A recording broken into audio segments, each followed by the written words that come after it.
आज आपण दिवाळीच्या फराळापैकी अजून एक पदार्थ बनवतोय, तो म्हणजे करंजी. एकदम खुसखुशीत करंजी बनवणार आहोत. थोडं वेगळ्या पद्धतीचं आपण यामध्ये सारणही बनवणार आहोत आणि सोबतच जी पारी बनवणार आहोत तेही वेगळ्या थोडंसं चेंज करून आपण यामध्ये बनवणार आहोत, ज्यामुळे तुमची करंजी जी आहे ना संपेपर्यंत एकदम कुरकुरीत राहणार आहे आणि अगदी सोपं आहे बनवायला. खूपच कुरकुरीत ही करंजी लागते. तर एकदा माझ्या पद्धतीने नक्की बनवून बघा, सर्वांना आवडेल. आणि दिवाळीच्या नेहमी याच पद्धतीने बनवाल, एवढी ही खुसखुशीत आणि चविष्ट अशी करंजी लागते. तर हे बनवण्यासाठी साहित्यही अगदी कमीच लागतं. तर इथे आपण एक चमचा तूप घेतला आहे. तूप थोडंसं वितळलं का आपण यामध्ये थोडे ड्रायफ्रूट्स भाजून घेणार आहोत. फक्त एक चमचा तूपच आपण सारणासाठी वापरणार आहोत, जास्त नाही. तर इथे काजू, बदाम आणि मनुका घेतलेले आहे. तर काजू आणि बदाम आपण भाजून घेणार आहोत थोडं आधी आणि मनुका नंतर मिक्स करणार आहोत. तर एकदम कमी गॅसवरती ना आपण हे थोडंसं परतून घेणार आहोत. त्यामुळे काय होतं, जे ड्रायफ्रूट्स असतात थोडे क्रंची होतात आणि खाण्यासाठी मग मस्त लागतात. म्हणून थोडंसं अलगद थोडंसं चेंज परतून घेणार आहोत. त्यानंतर यामध्ये आपण घालणार आहोत 4 चमचे भरून सफेद तीळ. सफेद तीळची ही टेस्ट खूप छान येते. तेही आता आपण एकदम कमी गॅसवरतीच रोस्ट करून घेणार आहोत. गॅस एकदम आपल्याला लोवरतीच ठेवायचं सुरुवातीपासून एंडपर्यंत, आपण जोपर्यंत हे सारण बनवतो आहे तोपर्यंत. आणि आता हे बघा, तीळही थोडे तडतडायला लागले. तर यामध्ये घालूया मनुका. तर मनुकाही थोड्या परतून घ्यायचेत आपल्याला. आता यामध्ये तर तुम्हाला अजून कुठले ड्रायफ्रूट्स ॲड करायचे असेल तर तुम्ही करू शकता.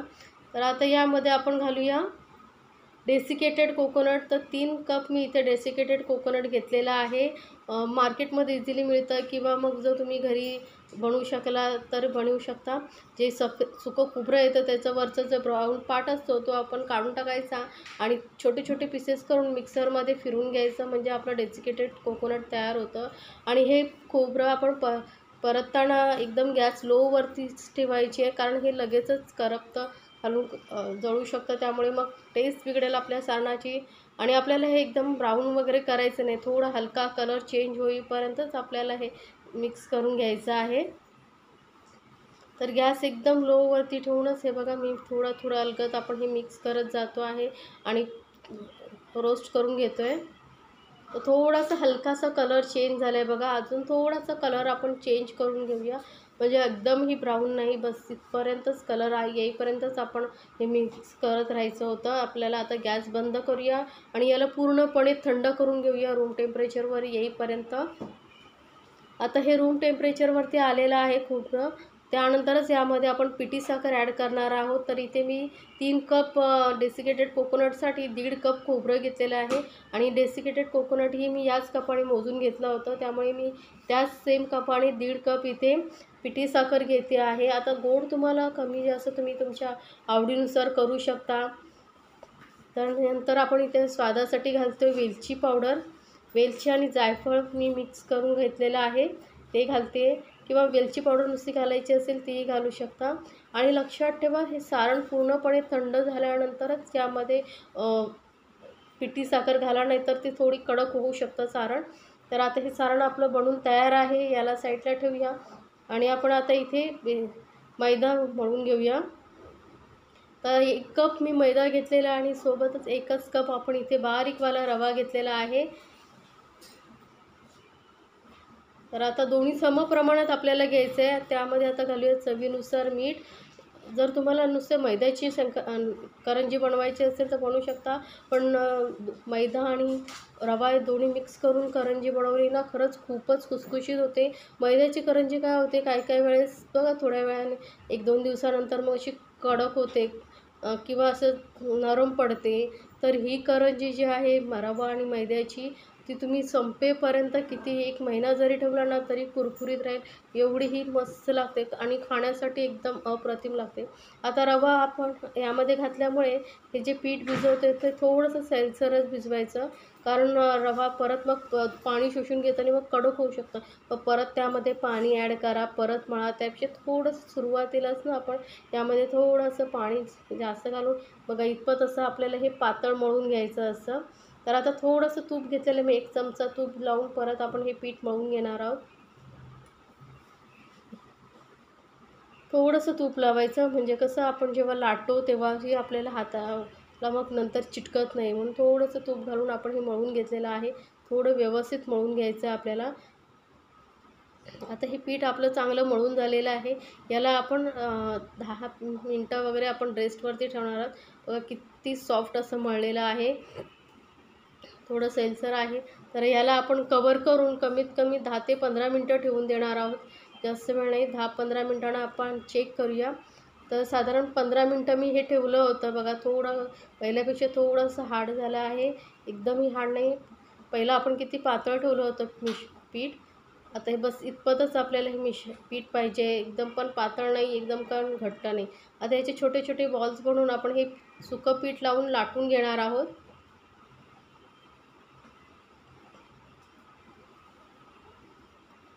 एकदम थोडं छोटे छोटे घ्यायचे आहेत बॉल, कारण एकदम जाड पण पारी लाटायची नाही. नाहीतर काय होतं, करंजी जी असते ना ती मग खूप कडक होते.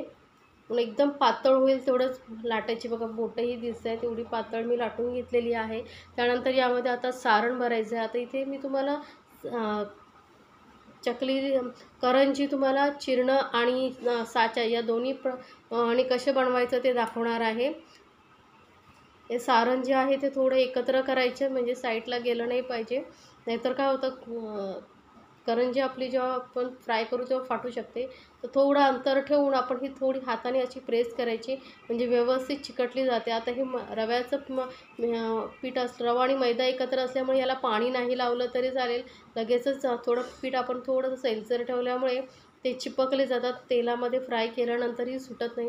तर तुम्हाला असं वाटलं की पाणी लावायचं तरी लावू शकता, पण पाण्याची तशी काही गरज नाही आहे. बघा करंजी आपली मस्त अशी तयार झालेली आहे, चिरण्यावाली. आणि आता आपण साच्यामधली करंजी कशी बनवायची ते बघायचं आहे. तर मी ही पोळी लाटून घेतलेली आहे. याला बघा आपण एकदम पातळ अशी लाटलेली आहे. जास्त जाड पोळी लाटायची नाही, एकदम पातळ होईल तेवढं तुम्ही पातळ लाटून घ्या. आणि मध्यभागी ठेवून आपण यामध्ये सारण भरणार आहोत. तर सारण ही बघा एकदम मोठा चमचा मी भरून घेते आहे.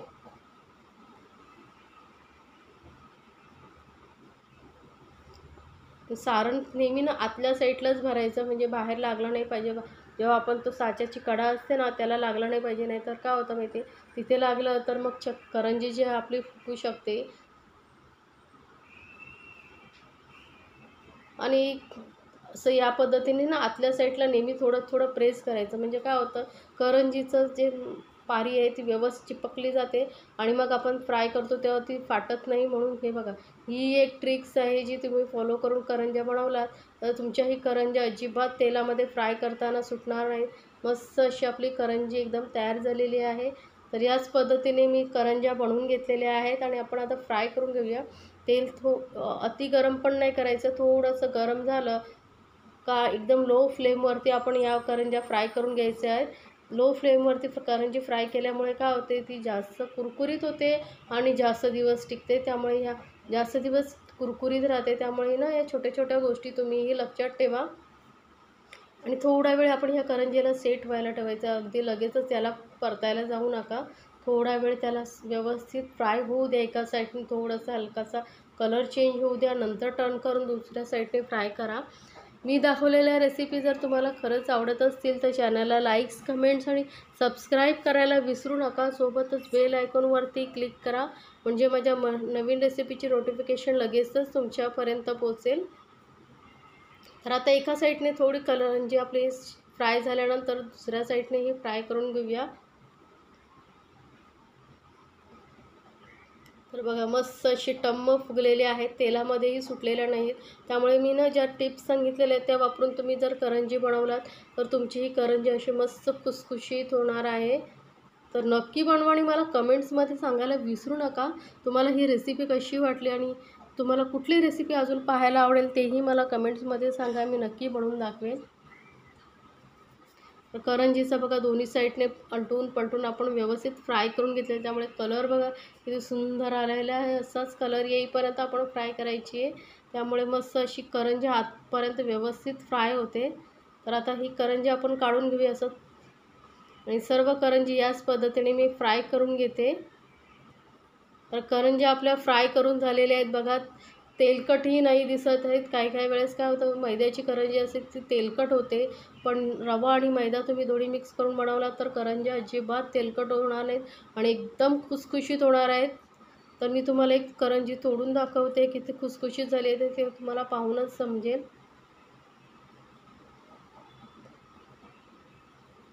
मस्त एकदम खुसखुशीत अशी आपली करंजी झाली आहे.